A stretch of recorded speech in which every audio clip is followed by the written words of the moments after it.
Good morning everybody. Optimal success trajectory की online classes में आपका स्वागत है। आज हम लोग डिस्कस करेंगे मोमेंट ऑफ इनर्शिया के बारे में। Moment of inertia rotational motion का बड़ा ही इम्पोर्टेंट टॉपिक है। तो मान लीजिए हमें किसी बॉडी को रोटेट कराना है, प्योर रोटेशनल मोशन उसको परफॉर्म कराना है।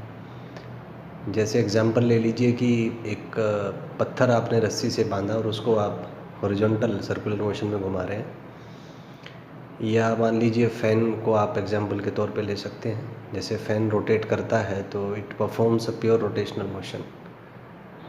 तो इन सब मोशंस के लिए we define something as moment of inertia. Inertia आपको पता ही होगा कि इनर्शिया वो प्रॉपर्टी है मैटर की जिसकी वजह से मैटर अपनी स्टेट में चेंज का अपोज करता है। जितना ज़्यादा जिस बॉडी का इनर्शिया होगा उसको रोटेट कराना उतना ही मुश्किल होगा। तो मान लीजिए कि आपको दो बॉडीज़ को रोटेट कराना है।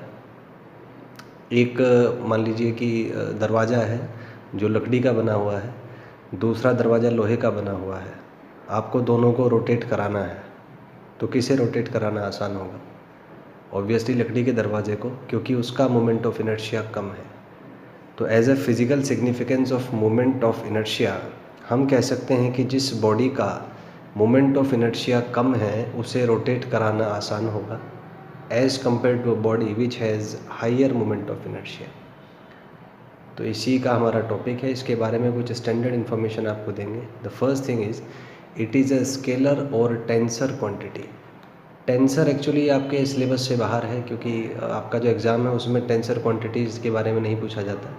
लेकिन कई बार एग्ज़ाम में या किसी स्टडी मटेरियल में यदि कॉन्सेप्ट हो तो पहले तो आप चूज़ करेंगे। अगर स्केलर और वेक्टर में ऑप्शंस हैं तो स्केलर आप